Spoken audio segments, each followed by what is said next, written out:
Okay,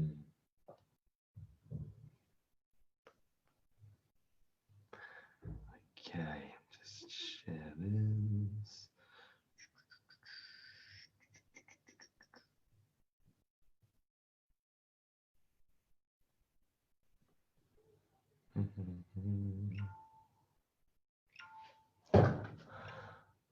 Hey everyone, welcome to the True Man Show. I'm your host, Bradley Wescott, and tonight I've got an amazing man coming to speak to us all from all the way over the other side of the world to where I am right now in Australia, I believe. Apparently it's 8 a.m. there, which is incredible. That's 13 hours difference, 7 p.m. in the UK, where I'm based. But anyway, before we get going, I just want to say, thank you for all your support that people have been giving the show, for everyone who's watched, for everyone who's been sharing, for everyone who's been commenting, and for everyone who's been contributing towards the show financially. I everything that comes my way is so gratefully received, and I just want to, share my gratitude, and that's it really. Please continue to support us because it means a lot, and trying to get this message out so that more people get to see the hearts of the men in this world. And that's the intention really is for the show is to give every man and any man the opportunity to come and speak the truth of their experience of manhood, what moves and inspires them and their purpose. And tonight we've got Talisman coming on to share his experience of manhood. And I'm just really excited because, I know I've sort of been following him for a little while. He probably doesn't know that, but I have. I've been following him. And who he is in the world is really, really interesting. His artistic expression is amazing, and the work that he's doing with the open world theatre and other things I've heard about. I was speaking to his good friend yesterday, Reece Satchell, or some know him as Paisley, and he had a lot of good things.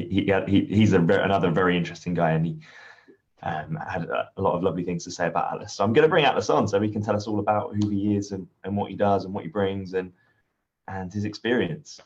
Let's bring him on.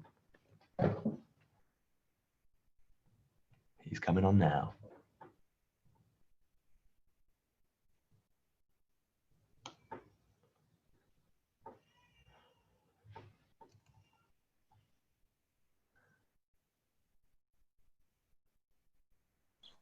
Hey.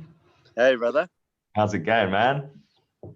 Good. Yeah, it's nice early morning. I've got some ducks in the background. Oh, cool. Chilling on my front lawn. And lovely to be on your show and support the vision of giving men a voice. I think it's a beautiful project. Thank you. Where are you? Where exactly are you at this? New Zealand, in Auckland. Oh, you're in New Zealand. I don't know why I thought in Australia. I have been. I've lived in Australia for many years. A lot of my friends are there, so it makes sense. Okay. Some people get it confused. Once you get beyond the middle belt of the planet, everyone thinks that New Zealand is just like a state of Australia. So yeah. All right, got you. I understand. Yeah, I mean, I know it as a separate place, but yeah, you guys sound similar. It's a similar area. You both play rugby really well. We're all part of the Commonwealth. All part of the Commonwealth. Just under the Queen's arm, just here nuzzled up against old Liz, saying "Thank you, Mammy." Yeah. I didn't realise you were funny as well. Okay, cool. I'm looking forward to this. I was speaking to your friend Reece yesterday. He's an interesting guy. Beautiful Paisley Heart. Yeah, I love that human. He's key part of open world really in the way that he lives. And I guess I'll tell you more about open world through the course of this. But yeah, I'm glad you've got such an awesome array of people. I saw you'd interviewed Yaniso and Israel. So yeah, I didn't want to do too much research and the technique and the format because I want to come in here fresh and just open to whatever. But yeah, respect for having such a beautiful lineup of men. Yeah, great guys. Yeah, I mean, that's very much the kind of idea. It's just like, let's just rock up and see where the conversation kind of takes us, so that it's properly sort of just from the heart, authentic, blah blah blah. But yeah, I mean, I get that's the kind of guy you are anyway. So from what you're doing, and I try not to research the people that I'm interviewing too much, but I have seen your posts, and I know that you've got something called the Open World Theatre. Paisley mentioned something called Vicarious, or something, a game that you designed. Excited to talk about that for sure. Yeah, which sounded really, really interesting. And I also saw that you're doing something with Yana and Alpha in is it called I Am an Artist or something? Some kind of retreat in Australia? Yeah, we're doing a retreat coming up in March, and it's a 5-day arts immersion for artists. Yeah, so it's going to be. Yeah, why don't we start there? That sounds really interesting. Yeah, I know it all sounds amazing, but I know Yana a little bit. I've been speaking to her a bit recently, and my partner Abby's good friends with her, and part of Deep Inner Knowing. Awesome. Yeah, let's jump in. Discovered all these really cool people across the world doing amazing. Like it's like everyone in that circle is like an amazing artist, and I really got recently from going into, because I'm an artist as well in my own expression, but I really saw how art is the opportunity to transform the world globally, because it's a language that everyone speaks, you know. Absolutely, yeah. Out of interest, what's your medium of choice, or what sort of do you express yourself through? Writer, communicator, musician.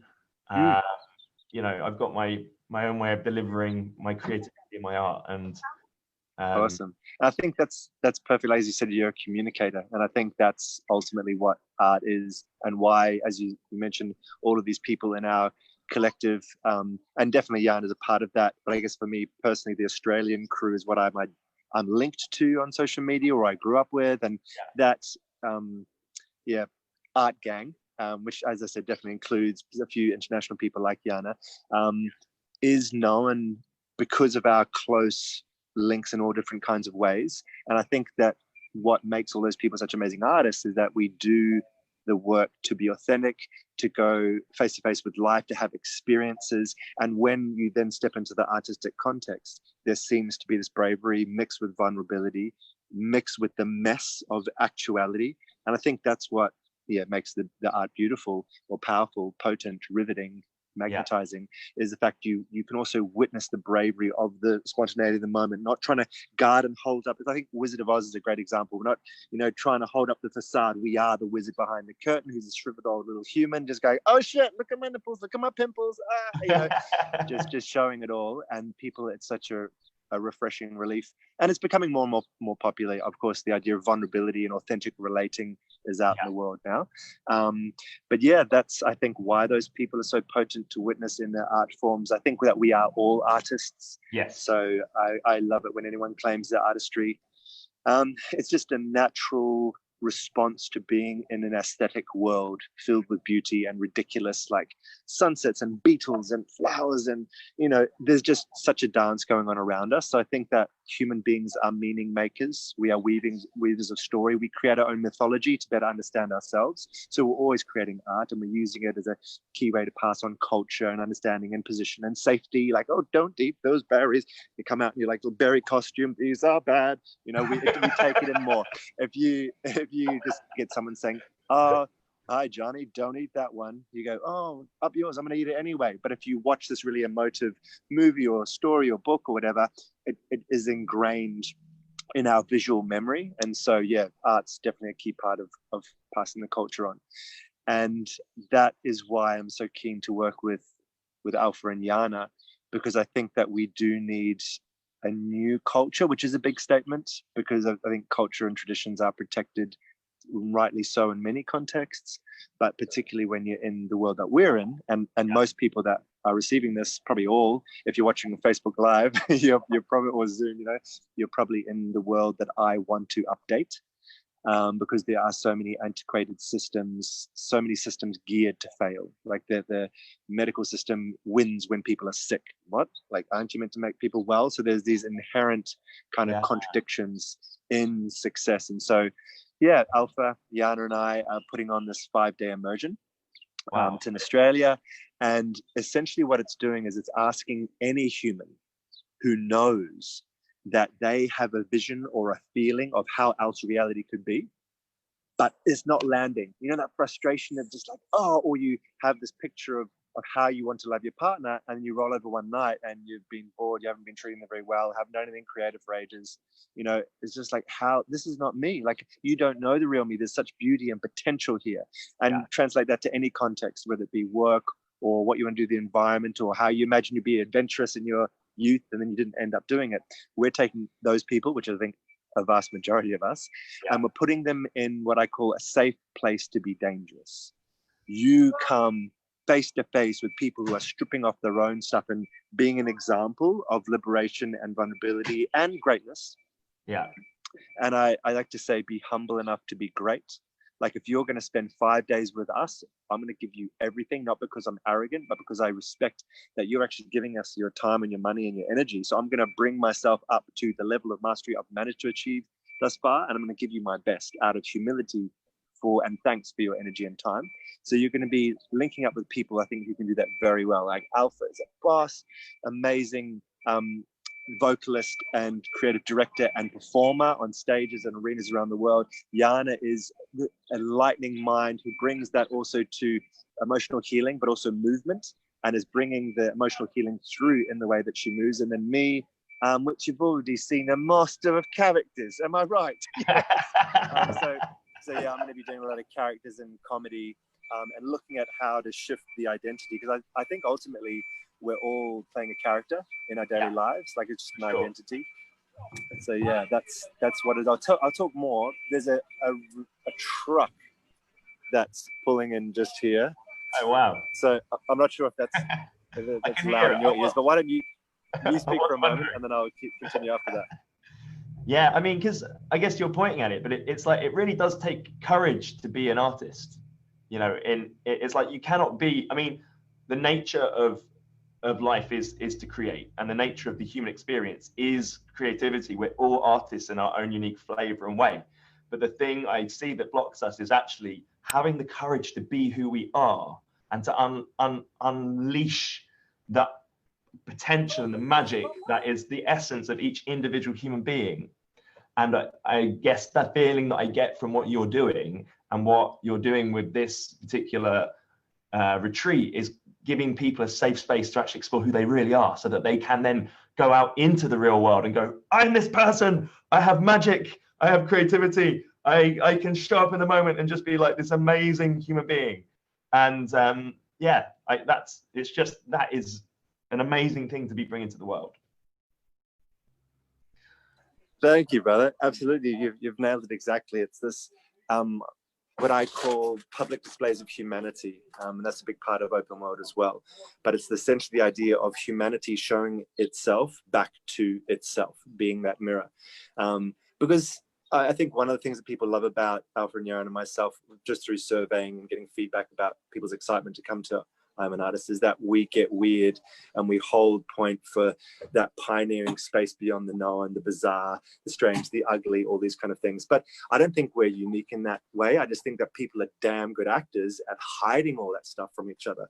I think human beings are amazingly equally poetic as primal, you know, equally humane as barbaric. And so when we can start to normalize the full human experience, then people go, oh my God, I'm not a horrendous, you know, I'm not an anomaly, I'm not a beast. And then we can actually soften and trust. And then the true full love can start to be shared. So yeah, absolutely. I think maybe I could go through the basic idea of the retreat in sequence, which reflects a process of a rites of passage. Because I think that in the modern day, I'm going to move back to my duck little spot because the truck stopped.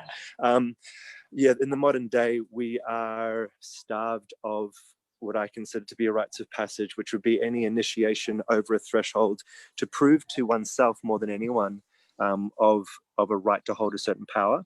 And so the way that we've structured it is that the first day, so this goes in sequence, and it'll give you an idea of the overall process. So detox is day one.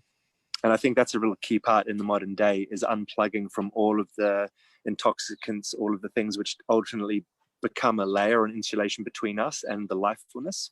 And I won't go into huge detail of what the exact program entails, but it's, turning off your phone, unplugging from identity things, even changing your clothes, having a diet, flush, just coming back to a raw openness so you can actually sort of engage.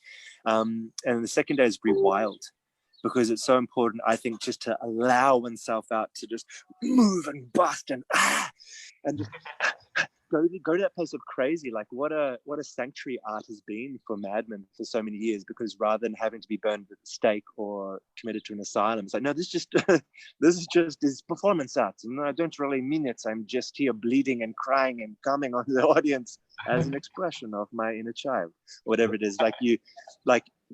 It's real. And that's the thing with open world theater. It's not a performance, it's experiential. It's tapping into the multiplicity of self, and it's all real. And not needing to perform, not needing to have the personal journey as the primary intention. You can see that sincerity when people do that. So yeah, the second day is rewild. Get out there, roll around. And what I find when I welcome people into the rewilded space, all of the things that we're trying to protect the world from, our savagery, our violence, our sexuality, our intelligence or stupidity, whatever it is, it's not as big a deal as we think it is. And so you'll be violent for like 30 seconds and you'll be exhausted. Or you'll be sexy and then people go, oh, that was beautiful, I can dance with it. Or like, I'm sexy like that too. Or you can be stupid and someone else will have the same question. You know, you can be ugly and someone has 10 times worse scars or this or that or whatever it is. And so once you've rewilded, you realize that you're not actually that wild. It's like this human-centric idea, like we are the masters of the world. We're just these little blips running around, bumping into each other, and we get that humility. It's like, all right, cool. My wild was actually fine. It can be held by the wilderness of nature. And then we observe. And I think observation is spiritual practice. To stop, breathe, to be with, to not deflect, to open sincerely, to take the context subjectively. What's my reality? That's important. Cool. Objectively, how's that viewed from outside? And that is bliss. Like that is this amazing space of true self-awareness and awareness of others and seeing oneself through others. And then after that, we come through to healing. Once we've seen it, it's like, okay, shit.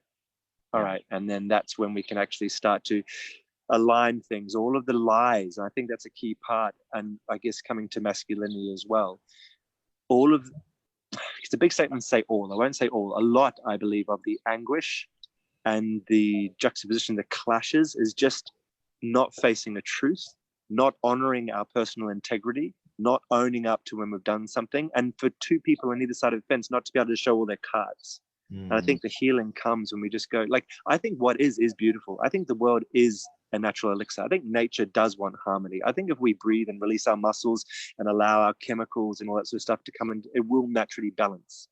And doing stuff like rebirthing breath work and regressive therapy and things like that, you find that it will, like these things which we think can never be healed can happen in a second or say an hour, whatever, of counseling. When things just, oh my God, I've been holding this for 20 years and now in like one session, I'm liberated. And I think it's because in truth, we are free. In truth, we are wild. We are not tamed. And so when we can let go of the lie, it's the lie that is the sticking point. It's the twig and the spokes of the wheel. And so that's what the next day is about. It's about healing. And then we come into expression. And that's when we can bring all that stuff together into a space and learn how to jam, improvise, stalk the moment, to use this human instrument in its full potential and be anything. And then we nest at the end. We sort of integrate it and work out how we can take it from this container, because it's amazing. You're going to be in this incubator with a bunch of other amazing, inspiring, sweaty, sparky humans. But then how do we translate that out into the day-to-day world, the real world, that space that there's so many things that need to change, which is what we're doing as artists, is we're creating the vision and showing the potential, and then linking our ideas, the dreams, the intangible stuff gently into the tangible, where the engineering and the politics and all that sort of stuff needs to then come and meet it. Dude, it sounds amazing. I could sit and listen to you talk all day as well, by the way. The way you communicate is special. And I think I'm not alone. Actually, Abby's messaged on here on the live saying, I wish we could go. I think I'd love to pop over to Australia for 5 days for a retreat, you know. Absolutely. Well, all is welcome, man. All is welcome, and it's like if you can justify it, there should be some way, because it's not just about art. It's about using the potency of, as you say, communication to launch a business, to repair a relationship, to lead your staff as an executive, whatever it is. Like, convince yourself, tell yourself the lie you need to access this truth. Dude, yes, I love it. And you say so that it's quite similar. Is it quite similar to what you're doing with the open world? Do they sort of they correlate? There's definitely, they correlate, absolutely. I think a key part of open world theater, though, is that it's out in the open. I like to unframe art, untame artists. I like to take the genius and potential that's in a creative scenario, but apply it to the real world. So this is still, I mean, we've got this ridiculously beautiful, like, tropical retreat space. So that's not always necessarily how we live every day. Well, for some of us that is our day to day, but others who live in squalor, it's not. This is a container. This is like a container in paradise where you get to explore in safety, whereas the open world is much more experiential. Go and be exactly the artist, the person, the visionary that you are in everyday life. With and vicarious is Vicarious is a perfect example of that, and that's why I called it open world. Like, I'm not sure if you play video games, but an open world game is where there are no restrictions. You can go in any direction. There's not locked doors. You can interact with anyone, which is just life. Life is an open world game. And so with Vicarious, coming back to what you're talking about before, and giving an example of open world theater, we're using this platform that we're using right now, Zoom going into Facebook Live, to actually puppeteer or control a real life human avatar as an in-game character. Wow. And so that's an example of open world where it's like, turn the camera the other way, have a bunch of people like yourself. You can go, cool, go over to that person, knock on that door, do whatever it is. And it's really just putting an overlay of art onto just life itself. And that's, I guess, the essence of open world theater. So I plug in, right, and then I can zoom into someone else's experience, and then I control them as a character and tell them what to do. And are there like certain rules to the game that you put in, or are there certain achievements, or how does it work? Yes. So the only rules we've got so far is that no laws can be broken and no harm can come to the Vicarian. So the person being played is called a Vicarian. Okay. So no harm can come to the Vicarian or to the people that they directly interact with. And that just stops it going down a role of, like, go and rob that bank or go and rape that person or whatever it is, which is, obviously, we in our humanness, when we start to get possessive, and there is that aspect of us that wants to own a human, like another human being is one of the most precious things. So of course, we're going to want to go down the dark route. And there's probably already games like that out there anyway. But those two rules, I think, are generic enough, but, I think they're the universal kind of things that we generally abide by. Other than that, there's no particular rules, other than we have these 3 areas of points. Okay. So the first point is wellness. So that takes into the mental and physical wellness of the Vicarian. And so if you start to make them sick or you give them injuries, that's like like bad points. If you're making them healthy, you get them to go to the gym, they're feeling really good about themselves, then your points go up. The other one is resources. So that's a mixture of the money that you've got, and also access to a car or helicopter or whatever it is that you manage to get. So their points go up in that way. And the last one is network. That's like introducing them to new people that are relevant in their industry, or their reputation going up. And so these are ways that we kind of guide towards expanding a life. It's amazing. Yeah, thank you. And then the last part are the archetypes. And this is definitely still a work in progress. But speaking of a full human life, because that's ultimately what I want, is to be alive.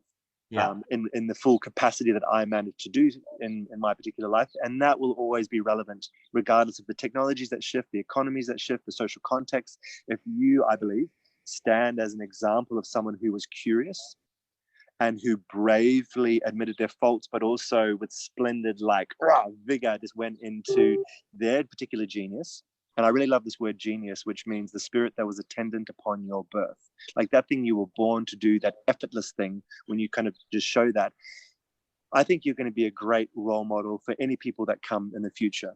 And there's the saying, which I love, is that we stand on the shoulders of giants. Yeah. Like all of the amazing developments that have happened in the past is the reason that we can be where we are today. So it's like, let's in our short, 100 years or less lifetime, just push it. Let's go and do it. And in our particular historic context, like you can look back at leaders from the past. It doesn't matter if they were wielding swords or sticks or whatever it was. You go, wow, I get the human essence in you. fuck, you just did it. I can't even imagine how you survived in that moment. That's what I want to depict through what we're doing in open world theater.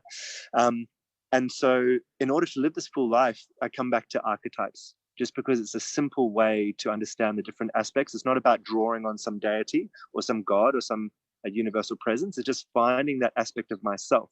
And so with Vicarious, we have these 9 archetypes that we play through, and there's achievements to unlock for each archetype. So for example, the human is about being in this visceral, mucky body. And so it's getting in contact with your own bodily fluids in some way. It's having a play fight with a stranger, things like that. With the leader idea, it's about going into society and changing it. So with the leader archetype, one of the achievements to unlock is making $100 purely with no resources other than yourself in a public space, and then gifting that $100 to someone else. So just kind of like going and juicing the lemon, the invisible lemon of like, I'm just going to get money from nothing and then give it away again, which is, we're all so clingy. I think that when we can waste, when we can let go, we open the channels a lot. So these are just small examples. And to quickly go through the archetypes, there's the no one. So it's about stripping off your identity. There's the superhero. There's the human. There's the architect. There's the artist, the magician, the journeyman, which is like someone going through lots of rites of passages and things like that. There's the celebrant, and then finally there's the leader. And I'm still open to developing that, through dialogue. But at the moment, I feel those are a really comprehensive look at the different aspects of humanity. And so you as a Vicarian get played to unlock achievements in each of those parts of yourself. So it's just like this amazing life coaching thing where the player can circumnavigate your own self-sabotage and limitations. They don't have the fears or the thoughts about you, the considerations, I'm Tom and I don't like blah. It's like, I think it's a good idea for you to do that. Do it, And so it's amazing if you can really surrender to the game, then you're going to live this really expanded life and really get to know yourself and all the facets. And what comes up is all the limitations at the mind and all the sort of the emotions that brings up, all of the kind of like, I can't do that because it's too shameful, or I can't do that because it's, I don't have that in me. I don't even know how to have that conversation. I don't know how to be this. Exactly. It's like, well, tough, because you're not in control. I'm doing this for you. Go and do it. Exactly. It's this idea of crowdsourcing decision making. We know the power of ledging, for example, with Kickstarter or whatever, or we all put a little bit in and suddenly we have this thing. In science, they do it as well. Here's a problem online and you have thousands of minds coming and solving things to do with DNA coding that a scientist couldn't do in a lab. And so why can't that work for a life too? Man, it's genius, dude. How did you come up with that?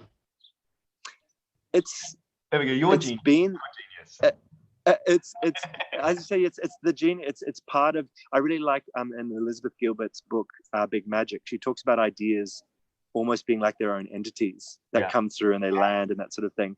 And it's just been an idea that's it's been with me for so long. And I guess I feel a real duty to bring it about. I've been inspired definitely by other artists, by watching movies like The Game with Michael Douglas, or recently there's one called Nerve.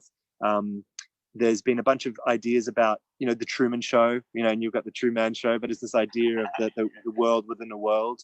All of these things just had me feel into the truth of the freedom that we possess. And in times when I've broken through and I've had catharsis, I've had moments of revelation for myself, I just it's like the sheet comes down on the world and I see the arbitrary nature of the fences between our houses and the coldness between strangers. It's just like, it's not there. And there's this beautiful matrix, this unbroken connection blanket between us all. And that's what I want people to feel when they play open world, is suddenly those people who think they can't because they don't have money, or they can't because of their social status, or they can't because they don't know the key to the handshake to the members only club.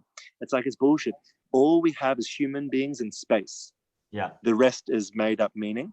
And it just is a relief, and I think it obviously has huge political and social potential to take down these arbitrary walls which cause us conflict between religions, conflict between nations, and an unhealthy, unnecessary pooling of resources away from the general equality that could be there if we could just share. Yeah, I love the sound of it, man. I've got to check it out. It's so interesting. Such an amazing idea. You're creating, I mean, life's the game anyway, but you're literally creating a whole new container for a game within a game.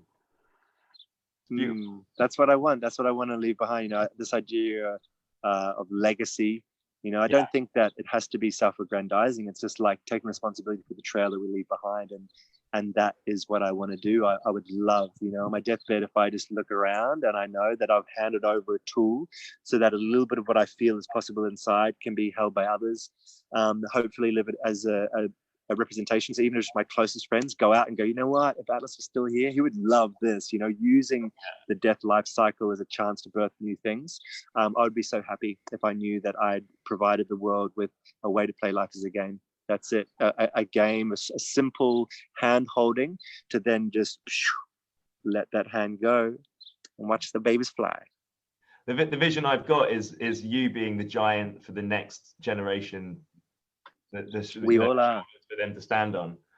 Absolutely, yeah. Which is a really interesting. I've actually the business that the True Man Show is part of is called Giant Feats. Yes, Giant Feats. Yeah. It's like, and that's very, very much the vision of that business as well in its own right. Yeah. You know, I really love the analogy of a giant. We're all giants. I love also the FEETS as well. It's like your giant feet, like just 2 feet that are really big, filling those shoes.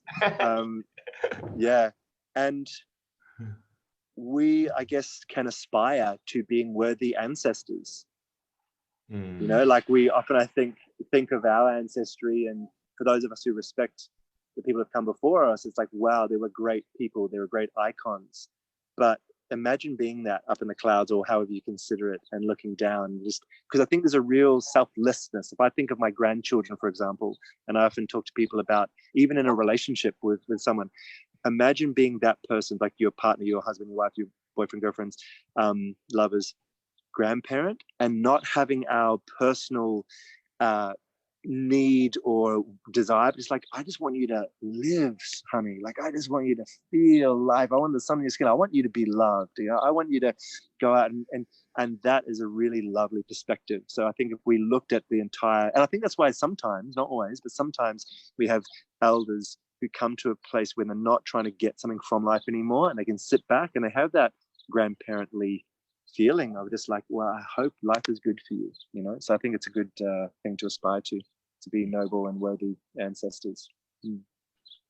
That's a beautiful thought, actually. Yeah, it's I think I was always scared of getting older, but the more the sort of older I get, the more I see the beauty in having lived a life and being able to be that person to, you know, that just beautiful older man who sort of holds space for everything that is about to come forward. You know, it's like I've met some people like that recently. I've gone, you know, and just like the wisdom that they have to offer, and like the love that I get from those kind of people. It's like I really aspire to that now, actually, like you say. Yeah, beautiful, man. And like, what for you, like, if you were to think of a version of yourself that you feel is true, that is like a signature self, what do you think is a quality of that version of yourself? What, in the future? Yeah, time's irrelevant. It could happen now. It could happen when you're 80. But yeah, what's damn true? Like I know for me, I've got this vision of myself walking down the street, kind of like a drunken monk, but like a benevolent, not creepy one. And I'm just there, belly out, and just like seeing people and talking to strangers. That's the key thing for me, is just like uninhibited communication and linking all. I see when I'm in a public space, I see all these potential connections. Yeah. And it's a travesty. It breaks my heart to think of all the people I haven't collaborated with. You know, the internet's great now. You and I can connect and we can share this, but like, there's so many chances this could happen, or I didn't link with my partner. So all of those maybes are the things that I know the better part of myself links. And so this version of myself walks down the street and communicates randomly to strangers. So what's an equivalent for you? What's something that you just know is in your essence, is part of your genius, and you just maybe don't quite live? Yeah, actually what's coming to me is the word community. I think that my deepest wound in life has been not belonging. And so I just want to be the person that, everywhere I go, people people gather in like real connection and love and like creativity and, you know, exploring like what's possible, how can we, you know, all these systems that you say are in place that contradict one another, how can we be the people, like that everywhere I go, it's like communities of innovation, connection, collaboration, inspiration, and like, you know, just like dancing in life. And that's definitely the future.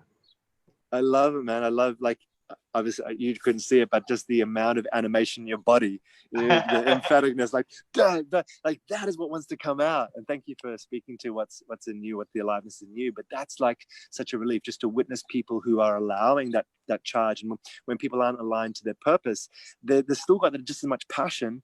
It's just quarantined off. And we imagine how much force has to be used against, you know, 1,600 horses. It's going to be like 16 or 1,700 horses against it. So thanks for showing your aliveness. And that's the key thing. I think if you do that, if you bring community, and you already are with the show, you're obviously taking a digital step towards that. You take the next brave step to that. And I think that the doing is an extension of the internal process. We are far too cerebral. Everything's a Google click away, and we've got our history to reflect on, and we've got our neurosis and fears of failing. So I think, for me at least, I go through all this internal stuff, and unless it, and particularly as men, okay, because there's a really great book by a woman, Armstrong, I forget her first name, but it's called The Amazing Development of Men. And she talks about how men don't try. And it comes from this primal aspect of hunting where you can't mess up. Women will try, and, you know, she's talking about being in the fields and trying different berries and this and that, or trying with the children, and this more kind of antiquated but man, woman, caveman kind of way. But men will be there in front of the tiger, in front of the thing that they can't mess up with. And so we do it all inside, and then when we're ready, like, we do one strike. We save energy, and we have to be all in, otherwise we could die. And that's a kind of a primal aspect. But the downside of that is that we go through it all internally, and unless it all lines up and we know it can be successful, we sometimes don't even let it leave our lips. And I think that's an important part of Open World and this, you know, the creative retreat, I'm an Artist, is that the space is curated in such a way that it becomes an extension of the testing laboratory of your internal process. The art doesn't have to be finished before it leaves you. Your mind, in fact, extends through the other mind's present, and the idea can continue to form after you've uttered it, and through the reflection of everyone else, then you have the realization, then it makes sense beyond us. And I think that's a really key thing we need to do, is to create safe spaces. That's why I gave myself the name Atlas, to aspire to be someone that holds the weight of others so they have a safe space to play. Like, let's support those who dare. If we ever see someone around us, and this I'm speaking directly to you, but also to all men, and I think that's what this platform was for, this show, as men, if you witness someone having a moment when they're attempting to come to their border and do something beautiful, do something brave, and you're witnessing all those other 1,600 horses going against their impetus, like, be that one extra horse that pushes forward, that says, yeah, brother or sister or child or whoever it is, bring that, make it space. They fumble, you catch it. And I think that's a part of the masculine, is to be able to hold back the weight of the world, or to hold the offer, to be the stillness. Because sometimes if we give a reaction straight away, or we try to add to it, it goes back into the head. But if they can utter and make a mistake, and we just hold, and that's the observation I was talking about, stage 3, observation. We just hold, we witness, and then they try again, and we hold. All right, baby, yeah, do this. All right, and then as men, we can be part of the birth of the new world, because of course women are the ones who bring it through physically, and traditionally have educated and been the nurses for our culture, so have a huge role to play in raising a civilization. But how can we participate as men? It's by holding space. It's by witnessing when someone is trying to step out and be penetrative, do something new, initiate, which is I'm not talking about man and woman, I'm talking about masculine and feminine. So the masculine aspects of that going in and doing something, when you see someone displaying that masculine trait, hold space. And that allows their internal process to spill out into the collective space. And that's how we experience and participate in our own humanity. and then the inner becomes the outer, which it already is, and we don't have this huge discrepancy between how we know things could be on the inside and how they seem to be on the outside. Beautiful. I love the way you describe that, because it's not actually, it's a different way of looking at it that I've ever thought. And that book that you describe about the men having to internalize everything and really be perfect, and you can see how that's actually at play in our world at the moment. And it's a pretty damaging way of existing now. Like in a lot it has of ways. To be updated. It has to be. It's like it was necessary at the time, and it was serving men. But now it's kind of like we're going through this shift, and people need to have the space to be able to make mistakes. I mean, creativity can't exist without mistakes. It just doesn't. Like, you have to be able to fumble, and I love the idea of being there to catch that. Like, when people are, that's such a nice way of looking at it, you know. Like, I want to be the person to catch someone else's fumble, to make it okay, and maybe even fumble it myself and have someone else catch that. You know, that's how we're going to expand truly as you know, sorry, go for it. I just feel we are all orphans looking for that parenting, and it doesn't matter your age. You know, we often ascribe when we're young, whether it be to parents or to the bosses at our work or to God or whoever's above us, that overarching holding. But the truth is, or my human experience is, we have to raise humanity ourselves. We have to raise each other. So exactly as you say, that shared, okay, you be the mom of the dad, no, you catch me. No, I'm pulling apart. You catch me. Yeah. And so we just share that role. And I think that's the way it has to be done. Yeah, that's kind of like your mission, isn't it? I can see it. That's like what you embody. I love, like, the way you talk about things is unique, Atlas. It's amazing. I'm feeling incredibly inspired by everything that you're talking about and everything you're bringing, and I can see, like, the power in what you're in the open world theatre, this vicarious, and the retreat you're doing. And wow, I hope at some point we get to actually sort of connect out in real life. I hope so. Yeah. Across the other side of the world. Whereabouts are you based? I'm in the south of England, in Brighton, just about 50 miles south of London. I don't know, have you ever been to the UK? I have, yeah. I did some open world theatre in the streets of London. Yeah, we do did some blindfold walks. So we guide each other. One person has a blindfold, the other person doesn't touch them, but they were just walking through the streets of London near, I can't remember, it was for Oxford Circus or somewhere like that. And we also do a slow walk as well. And I'm just sharing these, encouraging other people to do it, which is just where you face, several hundred meters away from someone else and just walk towards each other as slow as possible, or even just sitting in the middle of a roundabout and meditating. We did all these things in the streets of London. And I think that's so important as well, is to normalize these very human, whether it be prayer or whether it be meditation, whether it be doing exercise, like at a bus stop, just getting down, doing some push-ups, dancing, talking, whatever it is, just showing that this communal space, can be used for all of these really nourishing human activities, rather than just like batten down the hatches till I get home, breaking social norms. And I see that guy that you see yourself as, like, having conversations in the streets, because that's such a breaking of a social norm. I remember going to, actually, there's quite a few places in the world where that's quite normal. I remember being in Cuba and everyone just stops and has a little chat in the street. But you come to London, man, or Brighton, and everyone's just like head down. If someone looks at you, it's like, what the fuck are you looking at? Like, and that's like a normal interaction. It's so closed and cold and disconnected, and it's something very unhuman about that whole kind of paradigm, into like the way that people are interacting in that. Yeah, I think it comes from, and this is interesting, talking about the primal, talking about the hunter. I definitely believe that some of the ways that we are antiquated, and we need to update it for the modern world, because we're not going around with spears anymore, and we're not needing to hunt for our meal and kill with one strike. But there's also some certain parts that are kind of inalienable from the human experience. And I think that through civilization, we are, I am in New Zealand and Australia, a product of British colonialism and that kind of passed down culture of, eyes down, buckle up and carry on, keep calm and carry on. And it's because it's not all dogmatic. To some of it, I think, is just facing the natural primal bestial nature of human beings.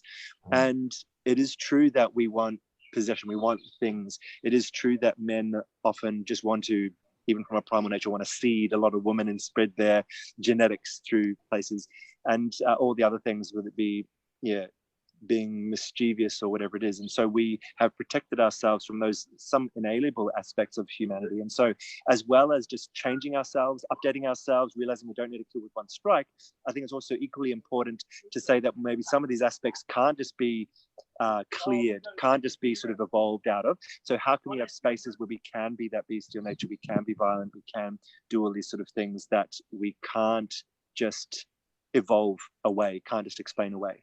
And I think then we can trust each other. I don't think I have to trust you by thinking that you're light and perfect and have not a single bad thought in your head.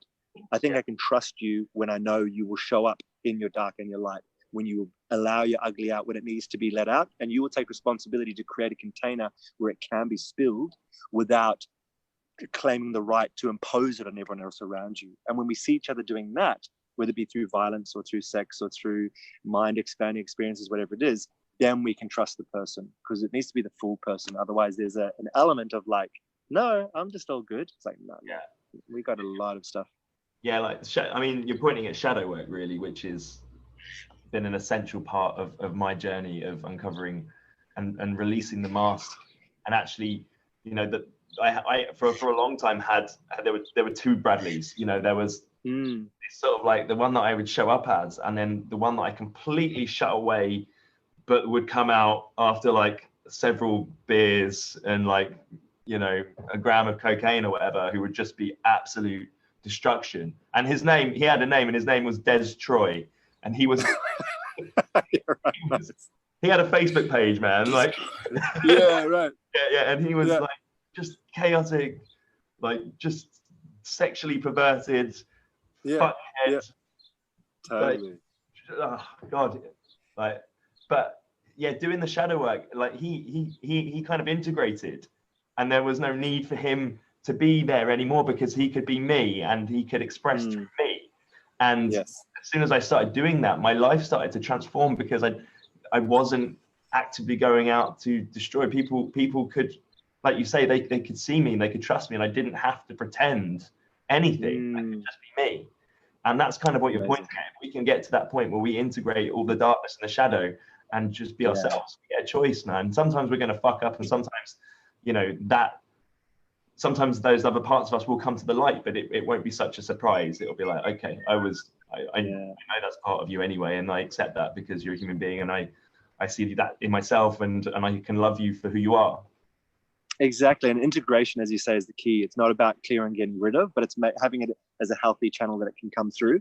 And it's not loving in spite of, but it can be because of, whereby one thing which can be really unwelcome in one context, like, you know, I love going to mosh pits and everyone goes, whoa, just like really slamming up against each other's bodies. It's like, if someone matches your vibe, it's all joyous. Like if you're, I mean, perverse is a really shitty word to do with sexual things. Like, I just love all sexual elements, and it's all just like a celebration and pleasure and being in a subjective body. It's great. So if you find something that you really like sexually and someone else really likes it sexually, it's all a celebration. If you want to throw your body against things, and instead of mugging some stranger, you get into a mosh pit or some kind of fight club sort of thing, you're all just like slamming and punching and kicking and going, this is amazing. Like, it can all be joyous if it's matched in the right vibe, and if it's with willing participants, and if it's in the right context. It's all a celebration. It's all live. Yes, I completely get what you're saying. Whereas Destroy would just come out like wherever he was. I'm just gonna act like this anyway. This is happening now. Yeah. It's like, no, Bradley, this isn't the right place. It's like, I don't care. Yeah. And at the same time, what an amazing role to play as well, because there is, for some reason, that has been called out of us, and we are serving. And I really believe it's an act of service as well, to be the chaos, to be the villain, and that would be a catalyst for some other change. Not that it's always, you know, warranted, but at the same time, I'm sure there would be many moments of reflection or decision or action that was taken because at least we did something. Because I think some of the most violent actions are inaction. Just, you know, what is it? You know, it's evil happens because good people will do nothing or whatever. Those kind of ideas where I think at least you're not pushing against that. At least, and you can confront it, and you can go, cool, he has a name. It's Des Troy. Like, I know this thing now. And I think that those things that are within our perception, to the degree that they're within our perception, the power over us diminishes. Yeah. And we can know about it, but not fully see it. So we can know I have this trait, but I'm still puppeted by it sometimes. I think it's just because some of it else needs to be brought into your awareness. Yeah. But do is always better than not doing, I believe. For sure. And what just came to me was, you know, me, Bradley at that point when I was so split was I was a Bradley of inaction, because I was so in my head that I couldn't be the person that I was. And Des Troy was like how I channeled that inaction, was through this channel. Rather now, the person that you're seeing showing up now has Des Troy moving through him, because he is in action out of his head. He is. I've actually, you know, I come into my heart, and I courageously step out into the world, knowing that, you know, you know, there may be opposition out there who would want to sort of put me down or belittle me, and I couldn't be with that in the past. Therefore, I needed Destroy to smash the fuck out of those people, you know. Yeah. That's integrated now. He moves through me. We're like mates, me and Des, and we're on this little mission. Go Des. Go Des. He had your back. I love this. Yeah, it's like the friend who just pushes you into the pool. He knows you can swim. It's like, ugh, yeah, exactly. Do it. Yeah. Yes, but action. That's the thing. Is like that's the only way anything ever gets achieved is action. And being in a state of inaction just doesn't serve you. Like people have so much magic, and just coming back to what we're saying around the artistry and what you're doing with that retreat is really just unlocking magic that is inside each and every human being, and giving them, you know, go run free, go be wild, go and go and sow your oats, go and be like whoever it is you want to be, but do it in the right container, like you said, like with the right vibration, however you want to express yourself freely. Yeah, exactly. Yeah, it's the crash test laboratory to do all those sort of things. It's the main. I just feel, I love you talking about coming to the heart, and I was just wanting to do that because I'm very good at talking from my head. I can wax lyrical for ages, but I just wanted to, just receive that and feel into anything else that was important to say, just from my heart, from my body, rather than just from my mind. I love that. From the, I think we've both got that communication airiness about us. Yeah. Come back to the body, ground, root down. You're out in nature as well, which is always helpful. Yeah, I'm wearing my sarong. So actually, the cool thing about the sarong is you can sit on the grass and literally have your perineum on the earth itself, nice. Which is great. More men in skirts.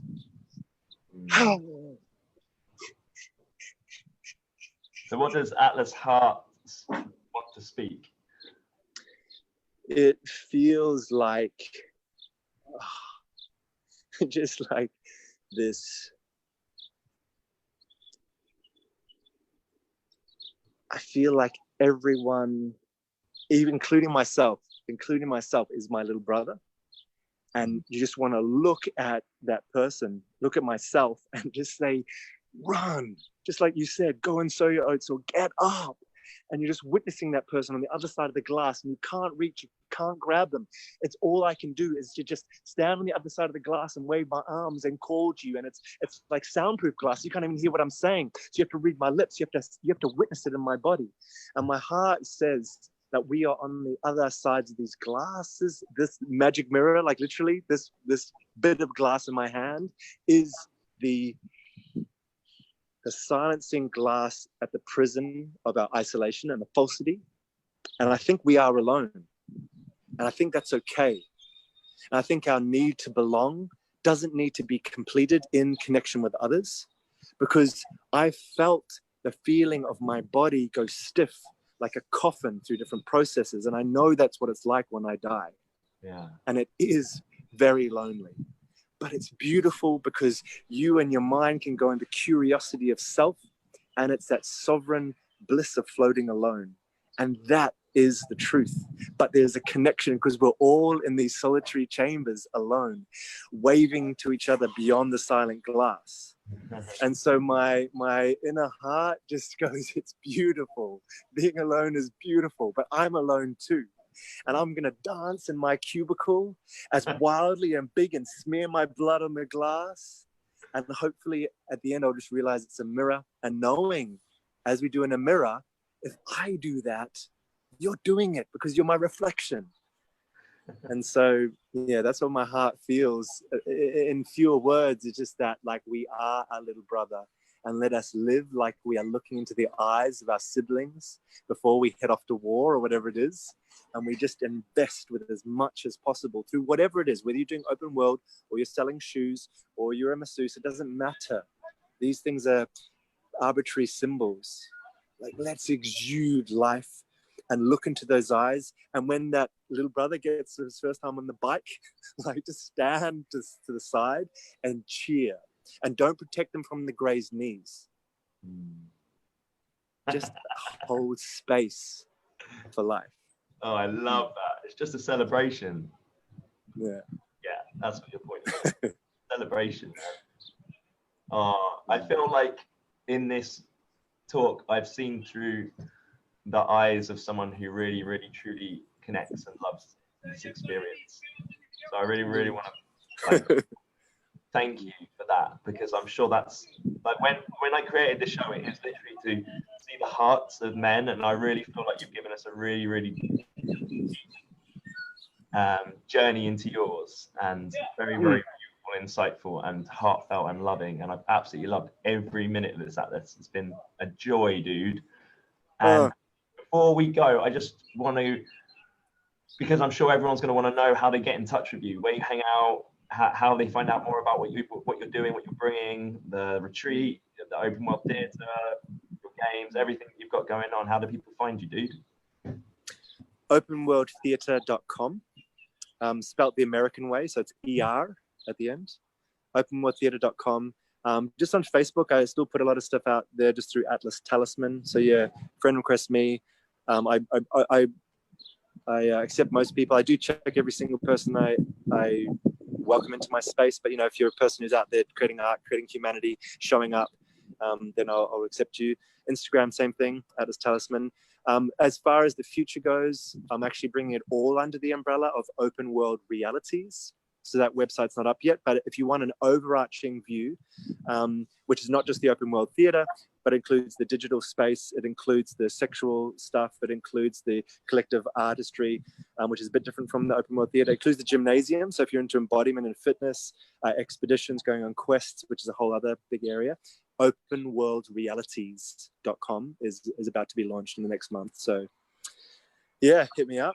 Amazing. That's so cool, so exciting. I love the sound of this. Genius. Cool, man. I'm sure, like, yeah, I'm sure. I hope that everyone who's seen this is going to be mega inspired by you. And if you are, viewers, inspired by this man, please spread his message, share this live, and, you know, comment, get in touch with Atlas, and let's spread more of this love, and let's fall more deeply in love with the experience of life, as so brilliantly brother, by this beautiful man. And can I just say as well that you're doing it, man. Like, you're doing it. That idea of bringing community together.